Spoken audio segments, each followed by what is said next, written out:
So இங்கே பார்த்தீங்கன்னா நமக்கு எல்இடி ஹெட்லாம்ப்ஸ் வருது வித் டிஆர்எலோட கொடுத்துருக்காங்க. எல்இடியில் இண்டிகேட்டர்ஸ் ஹாலோஜனில் தான் கொடுத்துருக்காங்க. பட் அதையுமே நம்ம எல்இடியில் கஸ்டமைஸ் பண்ணிக்கலாம்.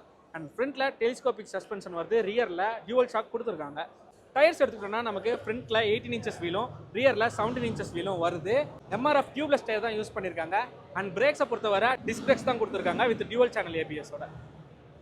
ஸோ அப்படியே சைடு லுக்குக்கு வந்தோம்னா நமக்கு அந்த டேங்க் இந்த டியூவல் டோன் லுக் பார்த்தீங்கன்னா நல்லாயிருக்கும். ஸோ கிரே அண்ட் பிளாக்னு சொல்லிட்டு இந்த இடத்துல எஸ்டின்னு கொடுத்துருக்காங்க.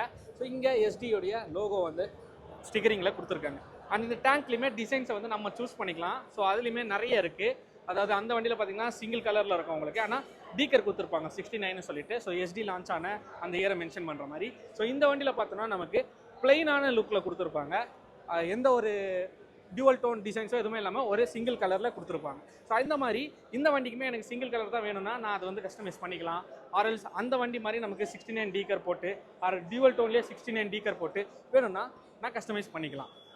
அண்ட் சைடில் இங்கே ரோட்ஸ்டர்னு மென்ஷன் பண்ணுறாங்க. அண்ட் இங்கே இன்ஜின் மெயினாக இந்த வண்டியில் வந்து டியூவல் எக்ஸாஸ்ட் பேரல் வருது. ஸோ அதனால் இந்த வண்டியோட சவுண்டு வேறு லெவல்லையே இருக்குது. டெய்ல் லைட்ஸ் சூப்பராக கொடுத்துருக்காங்க, குட்டியாக கீழேயே வந்து. அண்ட் மேலே இங்கே எஸ்டியோடைய லோகோ வந்து குரோமில் கொடுத்துருக்காங்க இந்த ரிஃப்ளெக்டர்ஸ் வச்சு ஹாலோஜன் இண்டிகேட்டர்ஸோட. ஸோ இதுதான் ரியர் வியூ. அண்ட் இந்த வண்டியில் நமக்கு இங்கே டியூவல் சீட் தராங்க, நல்ல ஒரு குஷனபுளாகவும் கம்ஃபர்ட் ஆகும். ஸோ வித் ஹிப் ரெஸ்ட்டோட மெயினாக 2 ஹேண்டில் பார் ஆப்ஷன்ஸ் தராங்க. இந்த வண்டியோட டீட்டெயில்டு வாக்கரும் நம்ம சேனலில் இருக்குது, பார்க்காதவங்க போய் பார்த்துருங்க.